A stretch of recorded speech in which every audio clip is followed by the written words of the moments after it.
Oke, ini dari Goida, koran Tempo, selamat siang.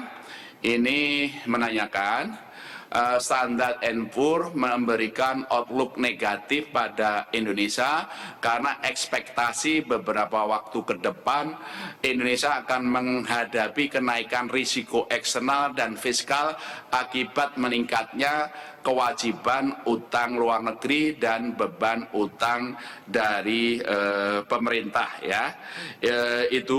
Kemudian bagaimana pandangan BI terkait kondisi utang luar negeri pemerintah dan swasta saat ini, apakah masih aman, apa saja yang harus diwaspadai, dan bagaimana respon dari BI terkait utang luar negeri yang perlu diwaspadai. Nah, sebelum menjawab ini mungkin saya harus tegaskan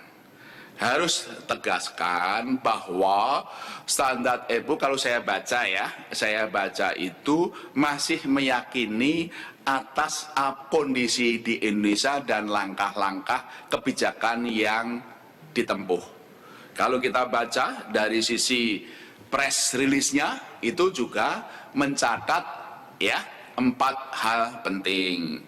Satu adalah bagaimana Indonesia itu secara serius menangani COVID-19 ini, baik dari sisi kemanusiaan maupun dari sisi kebijakan untuk mengantisipasinya. Nah, itu satu. Juga dari sisi kebijakan bank sentral itu juga menaruh confident bahwa kaidah-kaidah kebijakan bank sentral, apakah di moneter maupun yang lain, itu prudent. Itu juga diyakini.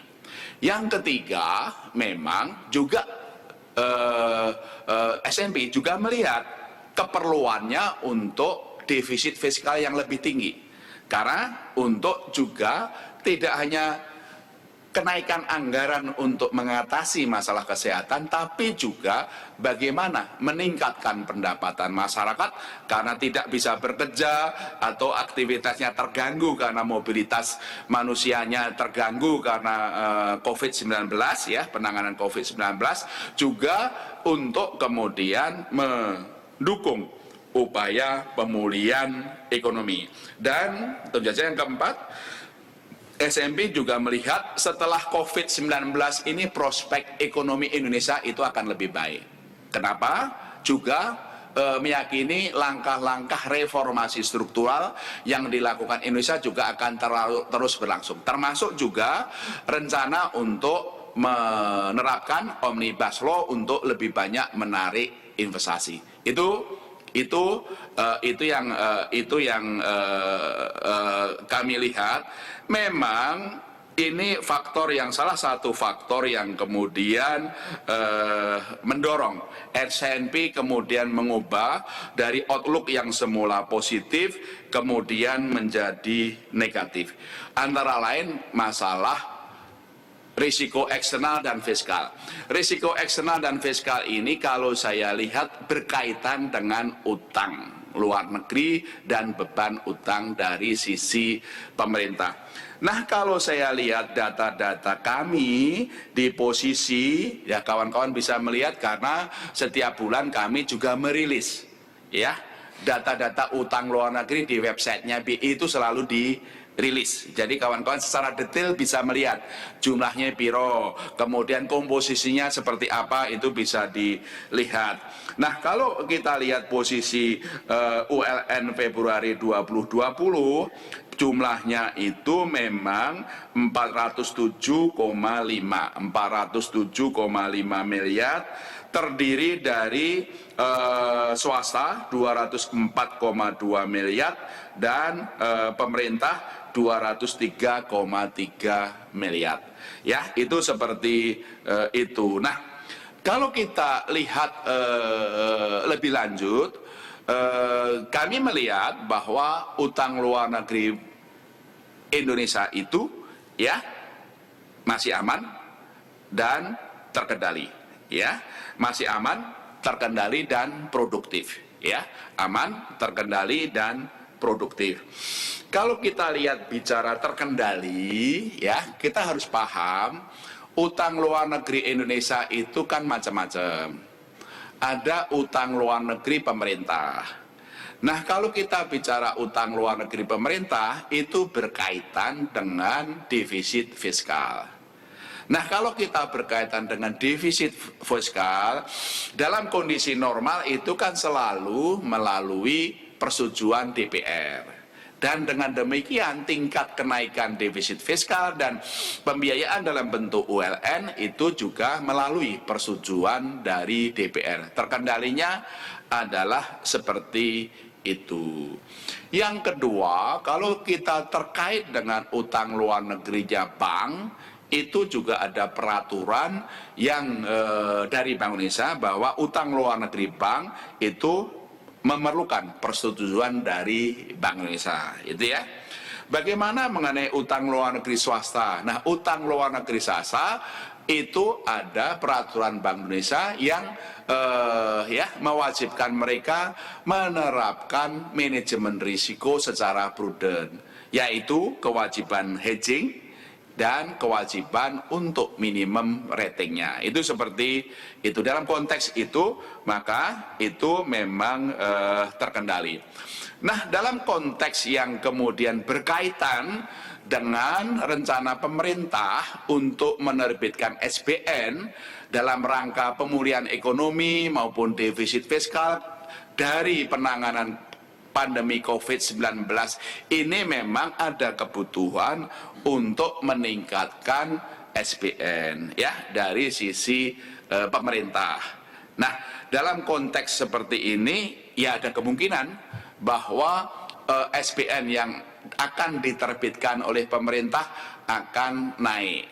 Tapi kawan-kawan harus paham, tahun ini terjadi outflow SBN.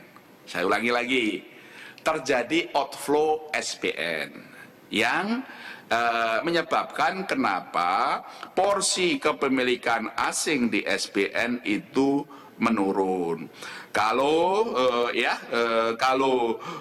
dulu itu kurang lebih hampir 40% dari SBN ini dimiliki asing, sekarang itu kurang lebih sekitar 32%. Itu dilihat dari sisi jadi ada penurunan SBN ya yang dimiliki asing dan karena termasuk dalam ULN dari akhir tahun lalu ke sekarang. Nah, selain itu kepemilikan Bank Indonesia di SBN itu meningkat ya. Kepemilikan SBN dari Bank Indonesia itu meningkat sehingga kalau kita hitung secara negara ya, secara negara ya kemungkinan pemerintah menaikkan SBN-nya. Tapi pada saat yang sama kepemilikan SBN oleh Bank Indonesia itu juga meningkat. Kalau dihitung secara neto, kenaikannya tidak harus dikatakan yang tadi kenaikan secara gross oleh pemerintah tadi. Itu yang harus kita lihat, dan tentu saja ada garis kebijakan dari pemerintah yang memang utang luar negeri pemerintah itu diupayakan tidak lebih dari 35% PDB, dan ini masih aman. Dan itulah yang menyebabkan ya memang dalam penanganan pandemi COVID-19 ini akan meningkatkan utangnya pemerintah ya, dan itu yang barangkali tadi S&P melihat defisit fiskalnya akan naik, kemudian utang luar negerinya akan naik, yang itu yang menyebabkan kenapa pertimbangan-pertimbangan yang tadi kemungkinan di outlook negatifnya S&P. Tapi kami meyakini bahwa ULN Indonesia itu aman, terkendali. Kalau kita lihat SBN yang akan diterbitkan pemerintah itu juga dalam waktu yang sama juga nanti kepemilikan SBN oleh Bank Indonesia itu juga meningkat, dan tentu saja kita harus hitung secara netonya kalau kita lihat utang luar negeri negara. Secara keseluruhan ya Bank Indonesia setiap bulan itu mempublikasikan perkembangan ULN Indonesia, dan detailnya ada di sana, komposisinya dan juga berbagai indikator-indikator yang berkaitan dengan risiko eksternal berkaitan utang. Risiko eksternal yang terkaitan dengan defisit transaksi berjalan seperti tadi saya sampaikan, semula tahun ini kita perkirakan antara 2,5 sampai 3% PDB. Tapi perkiraan kami tahun ini bisa lebih rendah dari 2% dari PDB, 2% dari PDB, dan di triwulan 1 lebih rendah dari 1,5% PDB. Saya kira itu beberapa hal yang dapat saya sampaikan untuk pertanyaan Goida. Ada lagi? Ini dari Trian Investor Daily.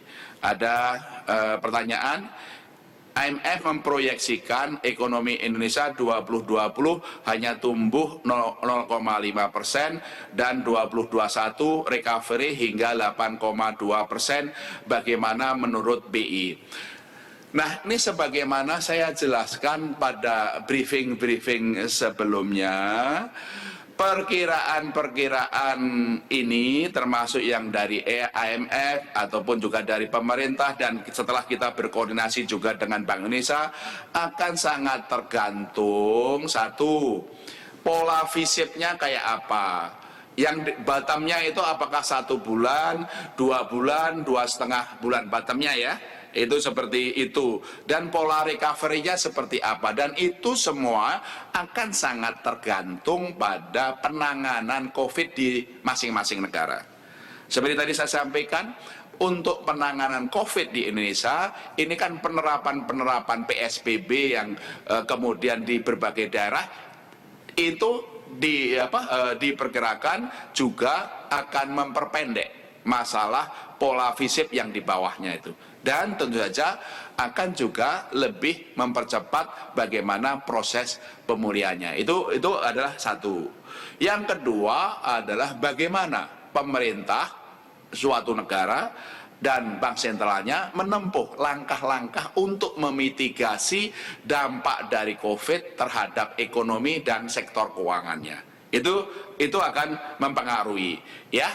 Di Indonesia sudah diumumkan oleh pemerintah, defisit fiskalnya dinaikkan menjadi 5,07%. Ada tambahan anggaran untuk penanganan COVID dari sisi kesehatan, demikian juga ada penyangga program sosial untuk menaikkan pendapatan masyarakat. Juga akan ada program pemulihan ekonomi, itu juga bisa meningkatkan pertumbuhan ekonomi kita baik tahun ini maupun tahun depan, ya, seperti itu. Dan yang ketiga, tentu saja kalau kita bicara tahun depan, kalau pola ekonominya sudah mulai pulih, reformasi struktural di Indonesia termasuk omnibus law maupun yang lain-lain itu juga akan meningkat. Berbagai pertimbangan inilah yang pada waktu itu pemerintah dan Bank Indonesia bersama OJK kita melihat bagaimana pertumbuhan tahun ini maupun tahun depan. Sebagaimana sudah disampaikan, tahun ini perkiraan pertumbuhannya adalah 2,3%. 2,3%. Tahun depan seperti apa? Dengan pola visip ini tahun depan pertumbuhannya akan lebih tinggi.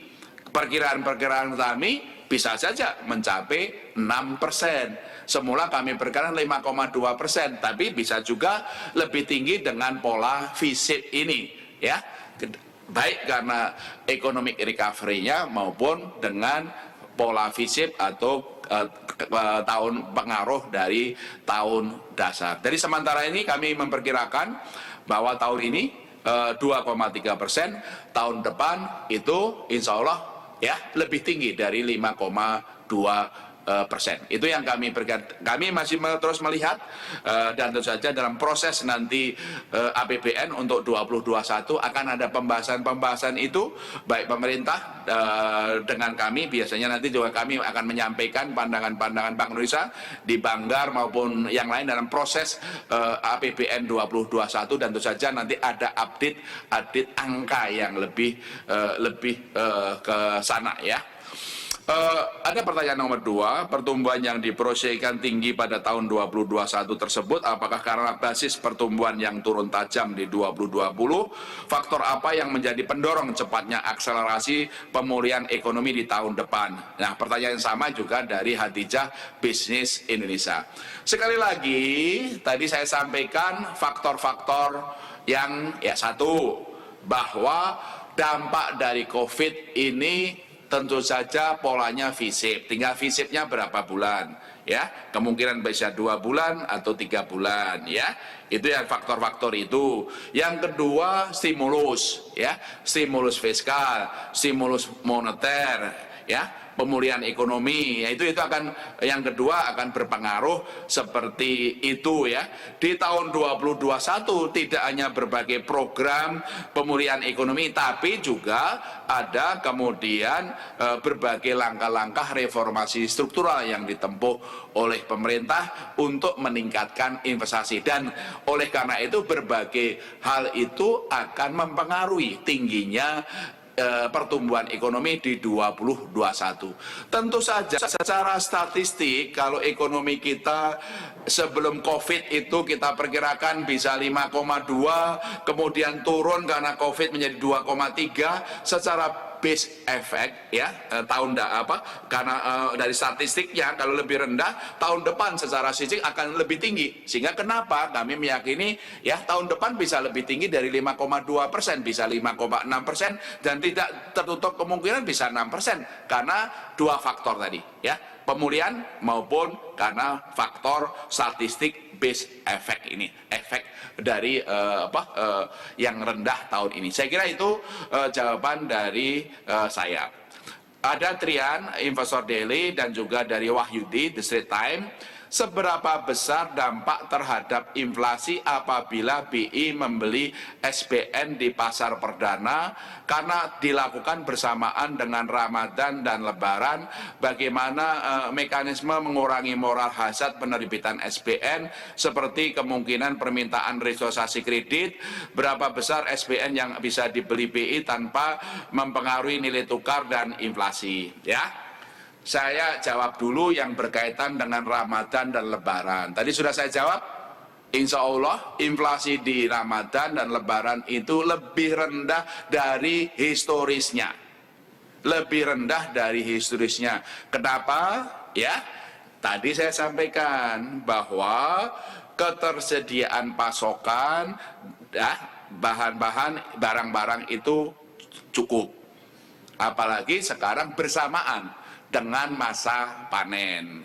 Yang kedua, permintaan akan barang itu juga lebih rendah. Karena apa? Tadi, karena berbagai kegiatan ya untuk penanganan pandemi COVID-19 ini mengurangi mobilitas manusia, dan karenanya akan mengurangi permintaan akan barang. Insya Allah April dan Mei inflasinya akan lebih rendah dari rata-rata historisnya.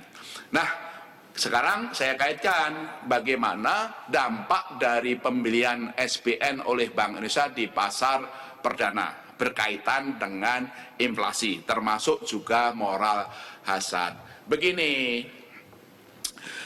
SBN yang diterbitkan oleh pemerintah itu kan untuk memenuhi beberapa tujuan. Ya, saya ulang lagi. SBN yang diterbitkan oleh pemerintah untuk memenuhi beberapa tujuan. Tujuan yang pertama adalah untuk membiayai defisit fiskal. Karena apa?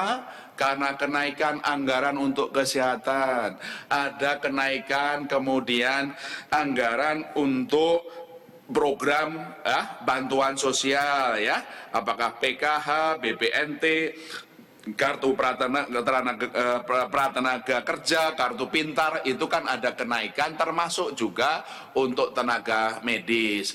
Juga ada program untuk KUR dan segala macam. Demikian juga ada program insentif industri, misalnya PPH itu tidak perlu dibayar. Nah, itu kan memerlukan tambahan penerbitan SBN untuk pembiayaan defisit fiskal. Istilahnya ini adalah above the line. Nah, dalam konteks seperti ini yang sudah saya sampaikan sebelumnya, pemerintah akan memaksimalkan dulu sumber-sumber dana yang ada dari Silpa, dari kemudian dana-dana di BLU, kemudian dari program Asian Development Bank, World Bank dan segala macam, dan juga menerbitkan obligasi di global. Itu seperti itu ya. Itu akan dimaksimalkan dulu ya. Dari sisi Bank Indonesia kemarin kan kami sudah keluarkan penurunan GWM 2%, pada saat yang sama bank-bank akan membeli penerbitan SBN oleh pemerintah yang jumlahnya kurang lebih 100 triliun, sehingga pemerintah tidak perlu untuk yang ini menerbitkan SBN di lelang reguler. Itu ya, seperti itu. Nah, mekanisme ini yang kemudian kami hitung kebutuhan penerbitan SBN untuk pembiayaan defisit fiskal yang above the line itu bisa dipenuhi dari lelang reguler. Ya, itu bisa dipenuhi dari lelang reguler. Nah, sudah di dalam mekanismenya, kalau lelang reguler pasar kapasitasnya tidak mencukupi, bagaimana Bank Indonesia sebagai last resort.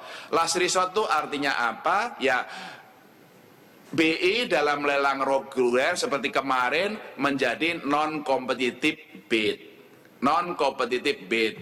Jumlahnya berapa? Kalau SBSN itu maksimum 30% dari target maksimum lelang yang akan dilakukan oleh pemerintah. Ya, kemarin lelangnya 7 triliun, tapi target maksimum pemerintah kalau SBSN bisa 2 kali lipat atau 14 triliun ya. Non kompetitif Bank Indonesia itu maksimumnya adalah seperti itu pun kalau pasar tidak menyerap. Gitu, seperti itu ya. Itu seperti kemarin ya. Misalnya kemarin itu ya, Bank Indonesia itu ya kemarin di dalam non competitive bid ya, ini kan PMK-nya ada, peraturan Menteri Keuangan ada, diumumkan. Ini transferan kepada pasar. Ya, seperti kemarin dari jumlah yang dimenangkan oleh pemerintah untuk SBSN itu Bank Indonesia itu ya itu non competitive bid-nya adalah 1,7 triliun, 1,7 triliun dari yang dimenangkan kemarin ya. Itu kalau kemarin yang dimenangkan untuk SBSN itu adalah yang dimenangkan kemarin, saya lihat angka-angkanya ini kelihatan kemarin sebentar saya lihat angka-angkanya ini kemarin, sebentar saya lihat harus angka-angkanya harus dilihat.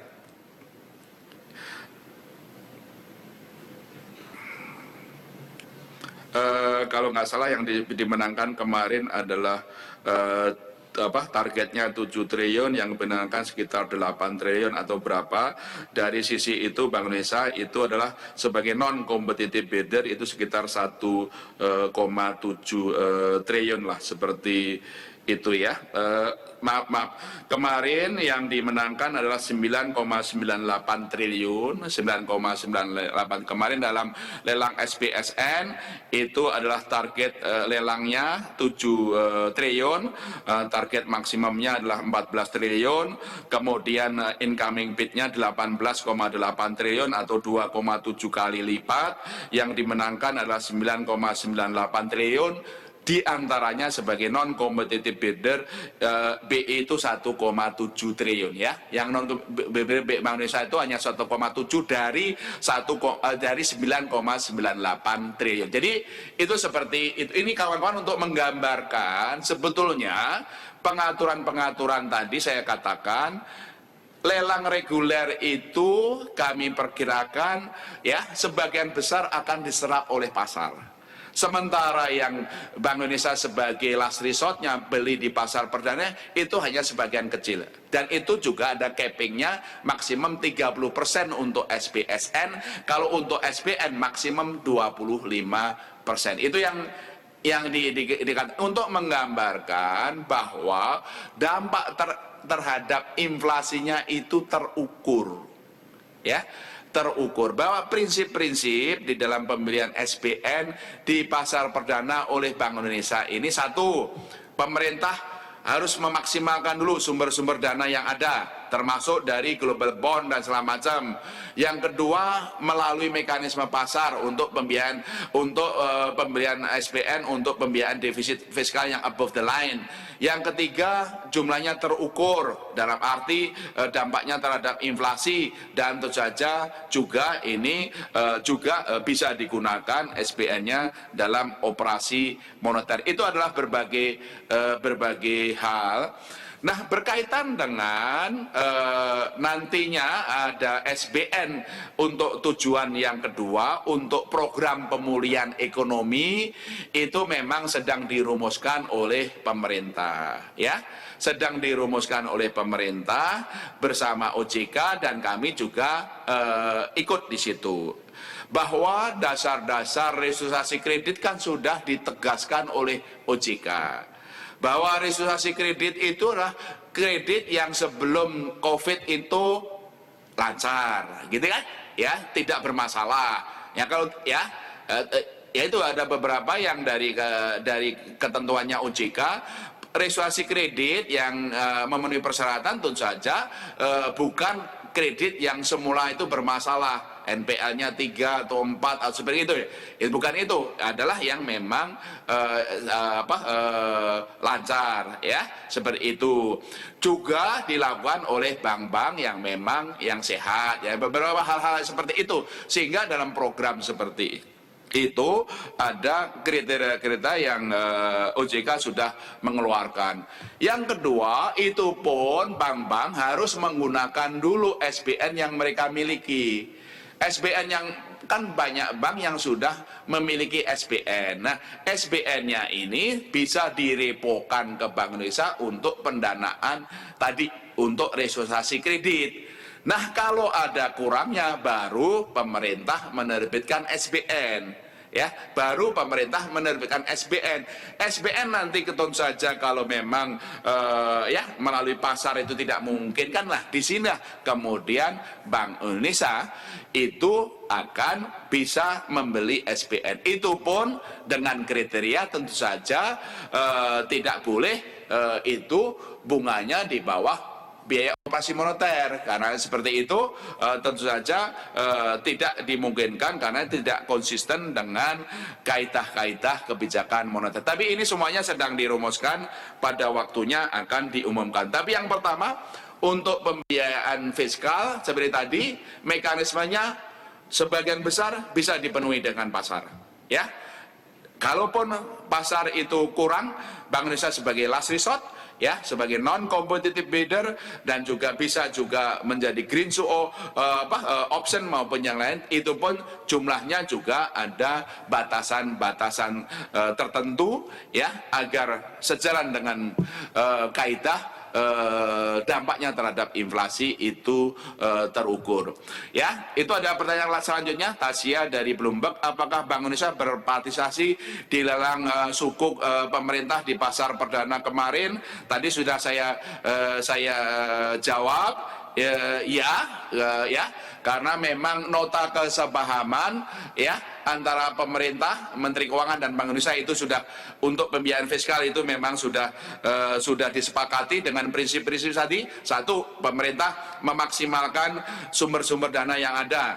Kedua, bahwa sesuai mekanisme pasar. Tiga, jumlahnya yang dibeli Bank Indonesia itu terukur, ya, dampaknya terhadap inflasi. Yang keempat, itu saja jenis maupun SBN-nya itu yang bisa digunakan untuk operasi moneter, antara lain yang tradable, marketable. Tadi saya katakan bahwa kemarin itu dalam lelang kemarin ada, tadi saya sampaikan incoming bid-nya adalah berapa, 18, sekian triliun tadi.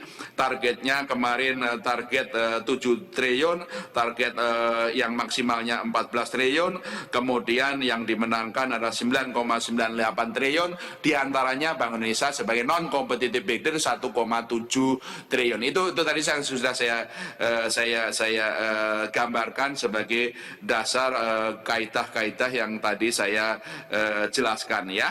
Seperti tadi, saya sekali lagi, yang kemarin incoming bid-nya 18,8 atau 2,69 kali, dari targetnya 7 triliun, dimenangkan 9,98 triliun yang sudah diumumkan DJPPR, diantaranya dari Bank Indonesia sebagai non-competitive bidder 1,72 triliun. Itu yang tadi saya sampaikan kepada Tasya. Bagaimana tanggapan BI terkait penurunan harga minyak dunia? Nah, harga minyak dunia secara keseluruhan bagi ekonomi Indonesia itu memang secara neto ya, dampaknya itu positif. Dampaknya adalah positif ya. Baik dari sisi ekonomi maupun dari sisi moneter ya. Kalau dari sisi moneter ya, ingat ya, Indonesia adalah net importer dari minyak. Kita itu pengimport minyak. Dengan harga yang murah tentu saja juga akan mengurangi defisit dari neraca perdagangan minyak. Kalau dihitung dengan gas itu memang kita masih net exporter. Tapi kalau minyaknya itu net importer. Jadi secara neraca perdagangan maupun defisit transaksi berjalan itu akan memperbaiki defisit transaksi berjalan maupun neraca perdagangan. Kalau dari sisi fiskal tentu saja Bu Menteri yang lebih punya otoritas untuk itu, tapi kelihatan memang ya kemungkinan penerimaan pajak atau yang lain berkaitan dengan minyak akan turun, tapi kebutuhan untuk pengeluaran anggaran untuk berkaitan dengan minyak kan turun, kan subsidinya juga akan turun maupun yang lain-lain. Itu secara keseluruhan, sehingga kalau secara keseluruhan pengaruh penurunan harga minyak terhadap ekonomi kita dan juga terhadap neraca pembayaran itu lebih positif. Ada lagi? Oke, mungkin ini pertanyaan terakhir. BI memperkirakan rupiah di akhir tahun 15.000. Selama ini BI tidak pernah menargetkan rupiah di level tertentu. Apa dasar memperkirakan pada level 15.000 tersebut, dan kenapa tidak 14.000 atau 13.000? Kenapa nggak 10.000 gitu ya, Hendar ya, seperti itu. Saat ini banyak masyarakat belanja online baik via e-commerce atau lainnya. Untuk mendukung hal tersebut, kenapa BI tidak mengeluarkan aturan untuk membebaskan biaya pengisian uang elektronik? Untuk yang pertama, seperti tadi, ini bukan target ya Mas Hendaru ya. BI tidak pernah menargetkan nilai tukar. Nilai tukar bekerja sesuai mekanisme pasar dan tentu saja dipengaruhi oleh dua faktor utama. Apa itu? Faktor fundamental dan faktor teknikal. Tadi saya jelaskan, rupiah sekarang itu under value yang sekarang ini. Kenapa under value? Kalau diukur secara fundamentalnya, dengan inflasi yang rendah ya, di bawah 3%, dengan current account deficit yang rendah di bawah 1,5%, dan faktor-faktor yang lain secara fundamental, nilai tukar kita itu under value, mestinya bisa menguat. Pertanyaannya, kenapa sekarang bergerak di 15.500? Itu faktor-faktor teknikal. Faktor-faktor teknikal itu apa? Karena premi risiko. Kenapa premi risikonya tinggi? Karena tadi masalah ketidakpastian pasar keuangan global maupun juga berkaitan dengan dalam negeri, berkaitan dengan COVID tadi.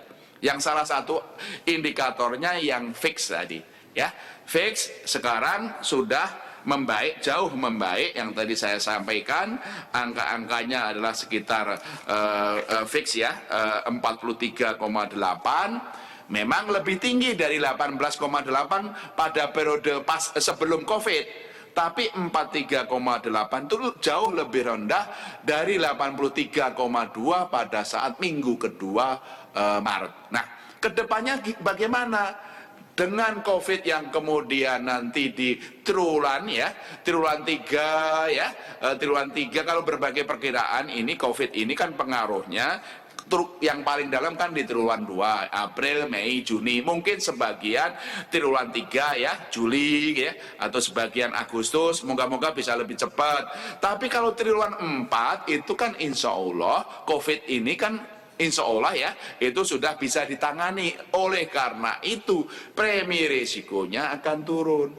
Yang fix tadi yang 43,8 insya Allah itu juga akan turun. Kalau akan turun, nilai tukar yang sekarang under value akan mendekati nilai-nilai fundamentalnya. Itu seperti itu, sehingga itu sebagai dasar ke akhir tahun ke arah 15.000. Itu pun 15.000 itu masih ada faktor-faktor risiko yang mungkin belum semuanya hilang dari COVID-19, khususnya berkaitan dengan ekonominya. Itu seperti itu. Nah, berkaitan dengan untuk e-commerce dan segala macam, tentu saja kami terima kasih ya kepada industri ya. Kami kan bekerja terus ya.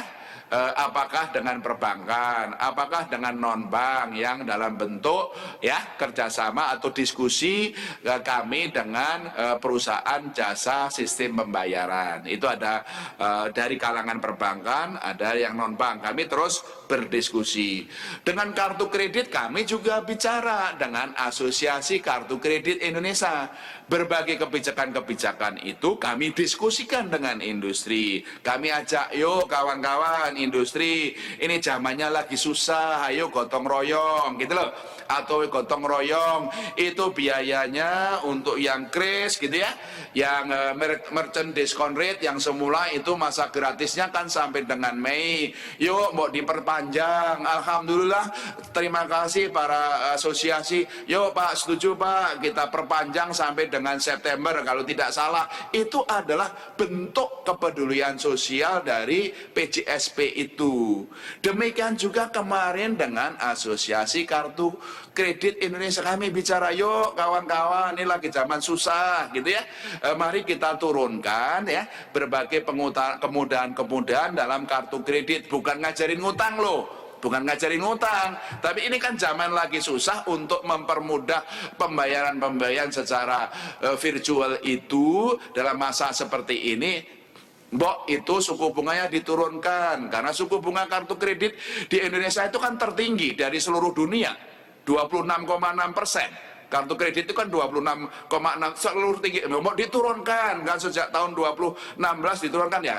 Kawan-kawan sepakat. Demikian juga mengenai yang kemarin batas maksimum mau yang lain.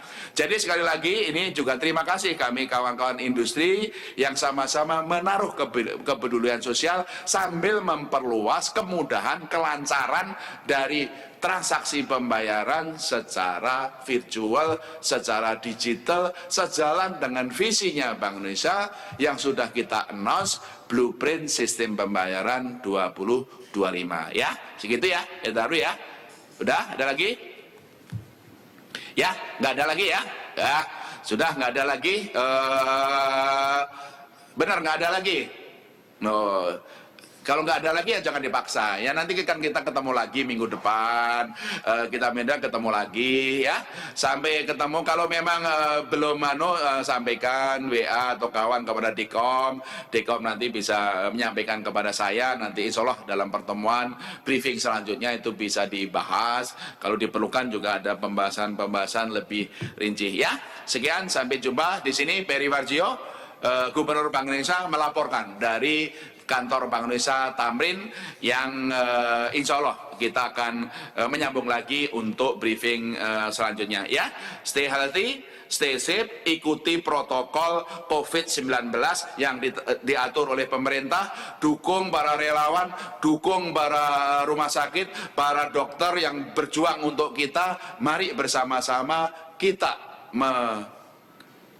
memperkuat persatuan dan kerjasama kita dalam masa-masa penanganan COVID-19 ini. Sampai jumpa. Sekian, terima kasih. Wassalamualaikum warahmatullahi wabarakatuh.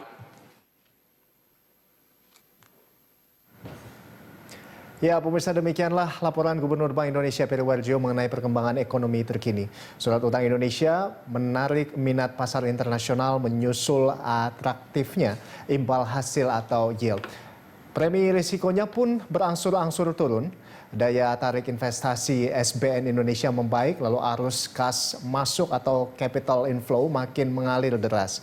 Ferry juga menyatakan bahwa Bank Indonesia juga mengupdate secara terkini nilai tukar rupiah under value karena inflasi rendah dan CAD juga rendah. Nah, ini menunjukkan secara fundamental ekonomi Indonesia tetap kuat dan terkendali. Implementasi PSBB yang dinilai sukses jadi katalis positif dari dalam negeri. Selain itu nilai tukar rupiah bisa menguat ke level Rp15.000 di akhir tahun ini. Bank Indonesia memprediksi inflasi pada April 2020 mencapai 0,22% dan masih terkendali. Dan pemirsa, secara historis inflasi selama Ramadan akan lebih rendah menyusul permintaan yang lebih rendah, menyusul adanya PSBB. Inflasi tahun ini diprediksi ini bisa mencapai 3% plus minus 1%. Setelah COVID, pertumbuhan ekonomi Indonesia bisa kembali bergairah. Lalu Ferry juga menyatakan bahwa berbagai lembaga pemeringkat dunia masih yakin dan optimistis pada potensi Indonesia. Lebih lanjut, Bank Indonesia mengatakan pertumbuhan ekonomi Indonesia tahun ini 2,3%. Tahun depan bisa menembus angka 6% menyusul besarnya potensi recovery. Ya, demikianlah special report untuk saat ini. Saya Rolando Sambuaga. Sampai jumpa.